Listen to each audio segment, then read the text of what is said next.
kembali di Dua Arah. Saya ke Pak Baidowi terlebih dahulu untuk tahu bagaimana perspektif Pak Baidowi terkait dengan kebijakan dari pemerintah saat ini, yang juga ini alasannya memang untuk menjalankan kembali perekonomian nasional di tengah pandemi COVID-19. Ya, terima kasih. Yang penting harusnya pemerintah itu satu kata, satu irama. Jadi jangan sampai kami meskipun belum melihat ke arah sana, tapi jangan sampai terkesan ini memindahkan persoalan. Jadi dengan membolehkan masyarakat pindah ke satu tempat ke tempatnya ini memindahkan masalah. Saya ambil contoh ini.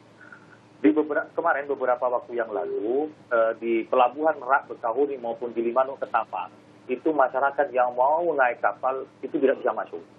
Tidak bisa masuk. Bahkan kami juga sempat rapat dengan Dirut ASDP, mereka pun nggak bisa masuk. Tetapi dengan mengantongi surat dari gugus tugas, mereka diperbolehkan.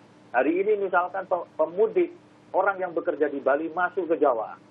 Begitupun yang dari Sumatera ke Jawa ataupun sebaliknya. Entah dengan alasan mereka tidak mudik, itu kan hanya retorika gitu. Itu hanya retorika. Yang jelas perpindahan itu ada. Nah, kalau ini tidak ada koneksi, tidak ada kebersamaan dalam penanganan, maka yang terjadi hanya lempar persoalan. Saya sepakat tadi yang disampaikan dari Wakil Wali Kota Bogor itu, dari Bogor, bahwa khusus nggak usah jauh-jauh, khusus di Jabodetabek aja itu harus ada kebersamaan gerak, kebersamaan langsung. Yang itu peran pemerintah pusat ada di situ. Sekali lagi, bikin kebijakan itu jangan berubah-ubah. Sekali tegas aja gitu. Meskipun risikonya ekonomi, nggak apa-apa. Yang penting masyarakat sehat. Pandemi ini segera hilang dari Indonesia. Ekonomi kan juga menjadi penting, Pak Baidowi. Ekonomi kita pulihkan lagi. Nah, sekarang ekonomi masyarakatnya sakit gimana? Ayo. Baik, saya ke Bu Adita. Bu Adita, di tengah kritik terhadap pemerintah, terutama juga Kementerian Perhubungan dengan kebijakan beroperasi kembali moda transportasi publik meskipun dengan pembatasan, bagaimana bisa meyakinkan masyarakat sekaligus menumbuhkan kesadaran masyarakat untuk tidak melakukan pelanggaran ketika ada relaksasi ini? Baik, begini Cindy, ini tadi karena kita membahas soal ekonomi atau kesehatan, ya seperti yang juga sudah ditegaskan sebenarnya di dalam surat edaran gugus tugas ini kan sudah disebutkan tujuan dari kemudian adanya pemberian pengecualian lah ya istilahnya kepada beberapa penumpang dengan syarat dan kriteria tertentu itu antara lain justru juga untuk percepatan penanganan COVID-19 itu sendiri, kemudian juga untuk membuat masyarakat kita juga bisa terpenuhi kebutuhan dasarnya. Indonesia ini terdiri dari negara kepulauan yang satu dan daerah lainnya mungkin berbeda-beda ya, sehingga juga butuh tetap diberikan suplai kebutuhan yang merata di seluruh Indonesia. Dan dalam hal ini perpindahan orang ini menjadi penting selama memang tujuannya adalah untuk bagaimana menjamin ketersediaan bahan pokok, ketersediaan bahan dasar masyarakat, keberlangsungan sumber daya seperti listrik, telekomunikasi, dan sebagainya. Itulah yang kemudian orang-orang dengan kriteria ini yang masih boleh bergerak selama memang tujuannya adalah untuk tugas yang diberikan dalam rangka memberikan layanan kepada masyarakat.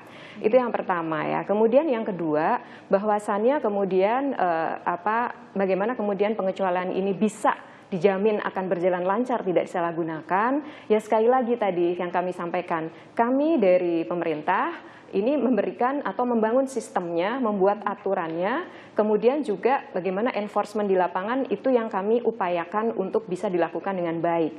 Namun demikian, tentunya yang juga tidak kalah penting adalah kesadaran dari masyarakat sendiri bahwa aturan ini dibuat ini sebenarnya kan untuk sama-sama kita bisa terus mengatasi pandemik, di sisi lain juga kebutuhan masyarakat tetap terpenuhi. Nah, kalau itu disadari dan kemudian semua juga menyadari bahwa mudik itu untuk saat ini lebih banyak mudaratnya, ya seharusnya masyarakat juga sadar diri untuk tidak mengambil peluang atau mengambil celah dari aturan ini. Saya mungkin kasih ilustrasi saja nih, Cindy, 3 hari pelaksanaan pesawat dan bis yang sudah beroperasi, ini penumpangnya sedikit sekali. Karena memang syaratnya ketat dan pengawasannya ketat sekali di lapangan. Jadi kami melihat bahwa celahnya ini tersaring ya, gitu dengan sendirinya, karena memang tidak mudah. Sudah pernah cek ke lapangan nggak ke kampung-kampung yang sudah pada Artinya celahnya untuk dimanfaatkan atau disalahgunakan ini menurut Bu Adita, menurut Kementerian Perhubungan kalau sudah untuk sangat sempit. Transportasi, ya. Jadi Itu kan kalau untuk layanan versi transportasi, Jakarta itu, mohon maaf karena coba cek di ini lapangan. tugas dan fungsi kami, Ya. ini Cek ke adalah daerah. layanan transportasi. Jadi ketika kami bicara soal penerbangan, bicara bis, saat ini memang masih sedikit sekali yang kemudian menggunakan layanan dalam rangka tugas-tugas khusus. Di daerah Bapak, kami juga sudah mendapatkan laporan bahkan ada yang belum bergerak. Karena tadi ya, mungkin mereka butuh waktu untuk mempersiapkan sistemnya. Baik. Jadi ini yang kami sampaikan bahwa Atau gini, semoga ikut aja ke dengan dapur saya. saringan Tahan dan dulu, Pak syarat yang Baidowi. ketat ini bisa menghambat Biar nggak orang repot di kampung. untuk bepergian kalau tidak ada kebutuhan yang khusus dan penting tadi, gitu Cindy. Baik, diperketat supaya celah diperkecil. Closing statement dari masing-masing narasumber, Pak Baidowi tadi karena ingin sudah menyampaikan, silakan. Ya, itu perspektif orang Jakarta. Coba sekali-kali lihat ke daerah apa yang terjadi di lapangan.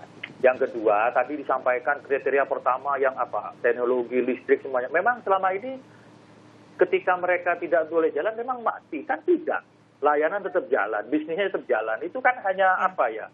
Mohon maaf, mengutamakan lebih pada alasan ekonomi daripada keselamatan. Nah, kalau kami tegas saja begitu. Oke. Saya sepakat, ekonomi harus pulih, tetapi pandemi ini harus hilang duluan. Prioritas ya Kebijakan kalau jangan menurut berubah-ubah. Pak Baidowi ya. Kebijakan jangan berubah-ubah. Oke, baik. Pak Dedi silakan. Ya kalau buat kami di Kota Bogor ya, intinya kami ingin segera saja ya menyelesaikan urusan pandemi ini putus gitu kan. Nah sekarang kita fokus kepada bagaimana memutus lagi rantai penyebaran COVID yang lebih masif.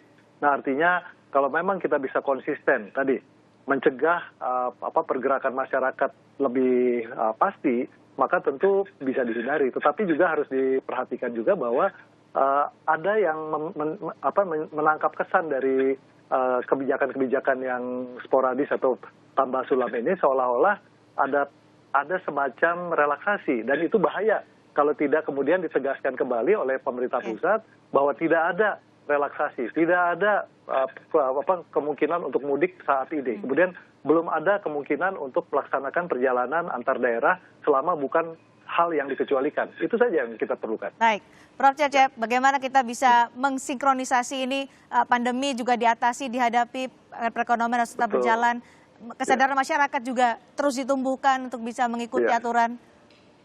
Ya, saya pikir apa yang dilakukan pemerintah tentunya punya niat baik ya.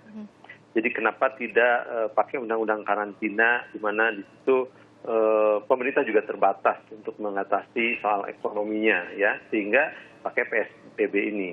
Nah, saya bisa memaklumi bagaimana ada kesulitan-kesulitan teknis di lapangan.